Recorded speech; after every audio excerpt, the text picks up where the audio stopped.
Bet, Raimond, no valsts dienesta tā uz lopkopību, kā tev vispār ienāca tas prātā, kā tu izlēmi, ka vajag ar visu šito nodarboties? Sākumā, tā kā es aizgāju no robežsardzes, es sāku pirkt zemi, jo es negribēju iet kaut kur vairs, lai kāds par mani regulē. Man bija jau pāri 40 gadiem, es vairs nevarēju nekādu projektu tādu īstenot, kur man būtu, teiksim, izdevīgi to noteikumi, lai es varētu tiešām to tīršķirnes ganāmpulku izveidot, bet es pirku krustojuma telītes, un tā es turpinu līdz šai dienai.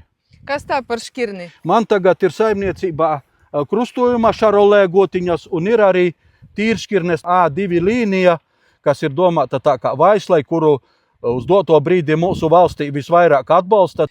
Cik daudz viņu ir šeit? Šeit ir 35 mātes uz doto brīdi, plus teliņi, un plus ganāmpulka saimnieks ar vārdu Marmors. Просто всегда, когда вижу коров на лугу, я всегда, у меня, как у городского жителя, мышление, что их доят и получают молоко. Я в шоке узнать, что Раймонд, оказывается, специалист по коровьим родам больше, чем по сбору молока, что этих коров не доят на молоко. Они производят телят, которых потом на специальных этих торговых площадках продают за границу. Они все уезжают. То есть мы производим как людей для рабочих рынков за границей, так даже телят мы производим для заграницы. Обалдеть. Это прям открытие дня для меня сегодня. Vai arī atcerieties pirmās dzemdības? Kā tas vispār bija? Murgs. Varu iedomāties. Šausmas. Bet tagad tu jau esi pieredzējis speciālists visu šajā. Jā, pieredzējis. Vari bez vetārsta tikt galā? Pārsvarā. Jo vetārstus pēc tam tik saucu, kad dzemdes izkrīt. Ar visu pašmācības prakses ceļā. Jā, tevi dzīve iemāca pie visa pie nomāca.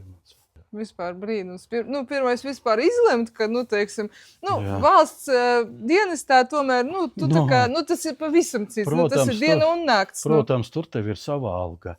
Tev ir sociālās garantijas, vai tu to darbu izdari, vai slimības neizdari. lapa. Jā, tu kā saka, neesi, tev visu laiku ir kredīti, ir darbi, ir strādnieki, ir pašam problēmas, visādas rodās, un tev par visu jādomā. Vēl dzemdības jāpieņem. Jā, un tāpēc jau nevajag brīnīties, ka tie cilvēciņi te izdeg, jo tagad, cik var dzirdēt, jaunieši ir ļoti spēcīgi, teiksim, strādot to fiziski aktīvu darbu, izdeg viņi.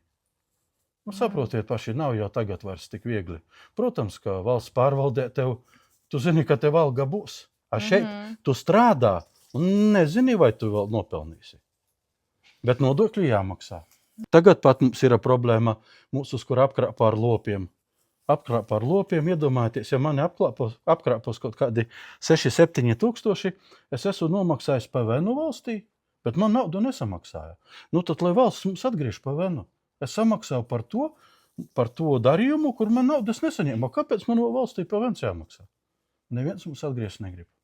Ja mēs cīnāmies jau gadiem.